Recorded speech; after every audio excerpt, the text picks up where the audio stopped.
আসসালামু আলাইকুম। এখন আমি আপনাদের সাথে ভিডিওতে যে বিষয় নিয়ে আলোচনা করব সেই বিষয়টি হলো যমজ বাছুর পালন পদ্ধতি এবং যমজ বাছুর হলে আপনাদের কি পরিমাণ ক্ষতি হতে পারে সেই বিষয় নিয়ে এই ভিডিওতে আলোচনা করব এবং যমজ বাছুর কিভাবে লালন পালন করবেন সেই বিষয় নিয়ে আলোচনা করা হবে। আমার এই ভিডিওটি যদি আপনাদের একটু ভালো লেগে থাকে তাহলে প্লিজ লাইক, শেয়ার, কমেন্ট এবং সাবস্ক্রাইব করবেন।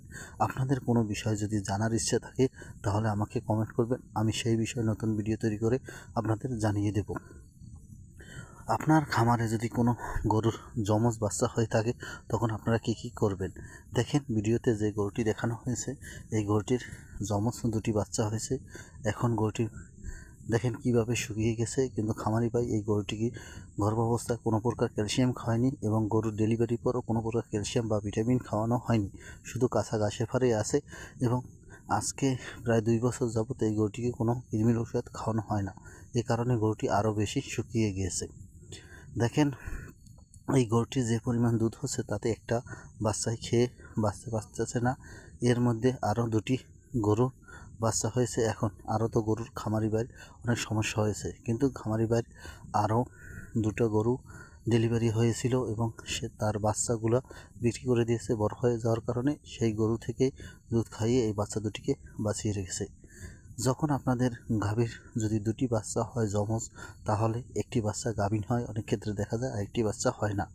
এর মধ্যে কোনটা গাভীন হবে বা কোনটা হবে না সেটা বোঝা যায় না। যদি আপনারা গরুর হিটে আসে তার প্রথম বা 2 বার বীজ দেওয়ার মধ্যে যে গরুটি ধরবে বা কনসেন্ট্রেট করবে সেটাই বুঝতে হবে যে গাভীন হবে, আর বাকিটা গাভীন হবে না। এর পিছনে কোনো প্রকার অর্থ খরচ করে লাভ হবে না, এতে আপনার লস হবে।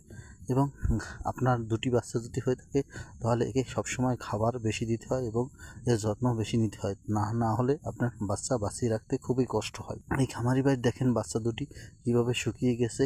এর কারণ হলো পুষ্টিকর খাবারের অভাব, কেননা এই গরু দুটোকে কোনো প্রকার দানাদার খাদ্য খাওয়ানো হচ্ছে না বা কোনো প্রকার আলাদা খাবারও দেওয়া হচ্ছে না, শুধু ভাতের মার খাইয়ে রাখা হচ্ছে এবং অন্য দুটি গরুর হালকা হালকা দুধ পাচ্ছে, কেননা সেরকম বেশি আকারে দুধ পাচ্ছে না বা পেট ভরেও দুধ খাইতে পারছে না।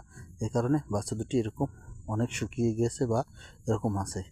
এখন খামারি ভাই বাচ্চা এবং বুড়োকে সব দুটোকেই প্রায় 40 দিন বয়স হয়ে গেছে।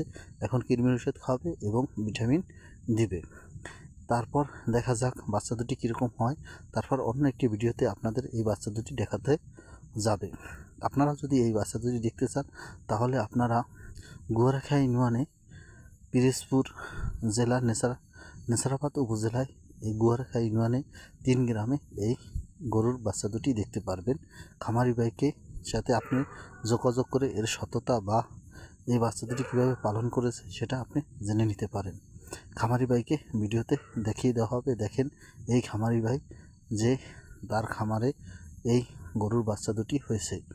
এই খামারি ভাই অনেক কষ্ট করে এই বাচ্চা দুটিকে টিকিয়ে রেখেছে, কিন্তু এর খামারে এর আগে কখনো এরকম দুটি যমজ বাচ্চা হয়নি, তাই খামারি ভাইয়ের একটু পালতে কষ্ট হয়েছে। কিন্তু এখন আর কোনো সমস্যা নাই। খামারি ভাই বলে যদি ডাক আসে, আর ডাক আসলে বীজ দিলে যদি দুটি বাচ্চা হয় তাহলে আমারই লাভ। আমার ভিডিওটি ভালো লাগলে প্লিজ সাবস্ক্রাইব।